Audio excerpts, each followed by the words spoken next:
Thank you very much, John. And we're going to go, I think we're going to have a couple of questions from the UK, then the American media. James Landell, BBC. James Landell, BBC. Good afternoon. Foreign Secretary, 6 months ago you argued strongly that the West should work with President Assad to defeat IS. You now say that he has to go. What was it that changed your thinking, apart from the fact that you're now in government? And do you fear that the Americans, by working so closely with the Russians at the moment, might end up in a place where they do begin to seek some kind of accommodation with Assad? Secondly, as this is your first news conference since your appointment, can I give you this opportunity to apologise to world leaders you may or may not have been rude to over the last 12 months and ask us what your strategy is to try and rebuild trust? And Secretary Kerry, now that Britain has voted to leave the European Union, can you confirm what President Obama said, that Britain is now at the back of the queue when it comes to international trade deals? And secondly, in all your years as a statesman, have you ever come across anybody quite like Boris Johnson? I'll give you some time to think about that, John. Just on the second point first, James. Look, I mean, I think we could all spend an awfully long time going over lots of stuff that I've written over the last 30 years. There are some serious issues, and all of which, in my view, have been taken out of context, but never mind. There's some serious issues before us today, a humanitarian crisis, real problems in Egypt on the agenda tonight, and of course the continuing crisis in Yemen. And looking actually directly at the whole question that you raise about Assad and whether he should go, it's always been my view that he should go, and I think that's agreed amongst everybody in the Western powers. What we also want to see, and I think that it's very interesting that you've had some productive discussions, John, in Moscow over the last couple of days. I think there is a prize for me. No one would deny that the situation in Syria is hellish at the moment, and it is very, very hard to see a way through. But if there is a way through, then it must surely involve the regime somehow coming to terms with the moderates in the opposition, somehow engaging in a peace process with them, at the same time as agreeing to a transition away from power for Assad, which is what everybody wants to see. And everybody then concentrating their fire, their energies on the threat, which is from Daesh/ISIL. That is what is our objective. And I won't say it's going to be easy, but that seems to me to be the best way forward. So, with respect to the trade relationship and where we're going, we actually talked about that a little bit. We talked about it yesterday, obviously, with the Foreign Affairs Committee in Brussels. And let me just say that obviously there are complicated questions that are posed by Brexit, and everybody understands that. I think that Prime Minister May, Chancellor Merkel, Boris, Philip Hammond, people have been making responsible statements, Federica Mogherini, about how we need to be calm, how we need to be thoughtful, how we need to proceed to work through as rapidly as we can the ways in which this could be managed to maximize the benefit and minimize whatever negative aspect there is to it. So everybody understands that as a starting point here, folks, the UK has to work to define its new trade relationship with the EU. I mean, that's obvious and automatic.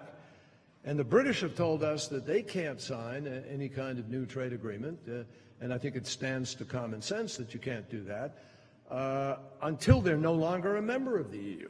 That's right. So there's a certain time period here, no matter what, a process that may take at least a couple of years before anyone could contemplate some kind of an agreement. Now, President Obama has also made it very clear, and I very much support this point of view, not because I work for him, it's the right point of view, that we need to talk, all of us. We need to talk together. we need to talk with the EU. The EU needs to talk to the UK. People need to be trying to figure out, okay, so now this is happening, and we need to do this in a way that's as thoughtful as possible. And everybody has very high stakes in that. Our citizens depend on the prosperity that has come with the remarkable transformation of the global economy over years, but not enough to enough people. And that's a phenomenon in the United States as well as it is here, as well as it is in other parts of the world.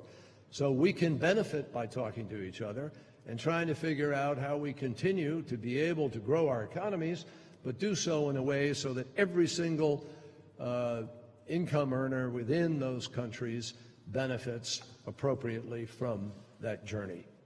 Now, with respect to Boris Johnson, my colleague now, and let me just say that I served 28 years in the United States Senate, 1.5 years, 2 years as a lieutenant governor. I was prosecutor for many years. I ran for President of the United States, and I have now been Secretary of State for 3.5 years. So I have met everybody in the world like Boris Johnson. Or not, and I don't even know what you mean, like Boris Johnson. Our ambassador to the EU in Brussels, who I just spent the evening with the other night, had the privilege of going to Oxford with Boris Johnson. And in fact, Boris Johnson got him to come into the Oxford Union, of which Boris was president, and talk to me about some great experiences that they had together there. And he told me that this man is a very smart and capable man. That's the Boris Johnson that I have met, and that's the Boris Johnson that I intend to work with, and we intend to make good things happen together. Just stop that. That's fine. That's great. Thank you. It's called diplomacy. That's fantastic. It's going well. It's going well, John. Thank you very much. I think we got through that one all right. Thank you very much, Secretary of State. Can we go to? I think we got to. Sorry, it's your question now, John. It's a question from the U.S. media. If you want to identify someone from the U.S. Brad Clapper of AP. Thank you. I have a question for each of you as well. First, Mr. Foreign Secretary, I have to follow up on my colleague's question because you didn't quite answer it. You've accused the current U.S. President Barack Obama of harboring a part Kenyan's, quote, ancestral dislike for the British Empire, unquote, while claiming, I think untruthfully at the time, that he didn't want a Churchill bust in the White House. You've described a possible future U.S. President, Hillary Clinton, as someone with, quote, dyed blonde hair and pouty lips and a steely blue stare, like a sadistic nurse in a mental hospital, unquote. You've also likened her to Lady Macbeth. Do you take these comments back, or do you want to take them with you into your new job as some sort of indicator of the type of diplomacy you will practice? And then one for the Secretary of State. Given that Mr. Johnson led a campaign that your government viewed pretty universally as detrimental to UK, EU, and even US interests, what confidence do you have that as Foreign Secretary, Mr. Johnson will represent the interests of anyone but himself? Is the Mr. Johnson you saw during the referendum campaign what the UK, EU, and US needs right now at a time of so many challenges? I couldn't hear the last sentence of that. Is the Mr. Johnson you saw campaigning before the referendum the type of man you think the UK, the EU, and the US needs right now at a time of so many challenges? Thank you. Okay, you want me to go first? You want to go? Well, just thank you for giving me an opportunity really to repeat a point that I made earlier on. I'm afraid that there is such a rich thesaurus now of things that I've said that have been one way or another, through what alchemy I do not know, somehow misconstrued, that it would really take me too long to engage in a full global itinerary of apology to all concerned. And I think most people who read these things in their proper context can see exactly what was intended, and indeed I find that virtually everybody I've met so far in this job understands that very well, particularly on the international scene. And we have some very serious issues before us today. We have an unfolding humanitarian crisis in Syria, which, as I said earlier on, is getting worse and worse. We have to come up with some answers there. We have real problems in Yemen, which are currently intractable, and we have a burgeoning crisis in Egypt. Those, to my mind, are far more important than any obiter dicta that you may disinter from 30 years of journalism. So, Brad, what we're doing in Afghanistan together, what we're doing in the UN Security Council together, what we're doing and did in the Iran nuclear agreement and in its application, what we are doing in the fight against ISIL together, what we are doing in Libya, what we are doing with respect to rule of law, South China Sea, North Korea, nuclear weapons, what we are doing with respect to developmental policies and the vision of the United Nations in 2030, and I can go on and on and on, has absolutely nothing to do with the referendum that took place here in Great Britain. And I'm absolutely confident, with respect to all of those issues and more, that Secretary Johnson is committed on behalf of his government and the people of Great Britain to following through on that, and they have made that clear before the referendum and after the referendum that they remain deeply committed to NATO, to the UN Security Council, to the G7, to the G20, to the treaties, and to all of the endeavors which will make this world safer. So I'm confident, yes, that as long as the British people, because this is a democracy, provide a budget and support these endeavors, because it does matter to their security and prosperity, that we will continue to work extremely closely together. Now, with respect to the question of the referendum of Mr. Johnson before the referendum, et cetera, the people of Britain voted. This is a democracy. We all respect a democracy.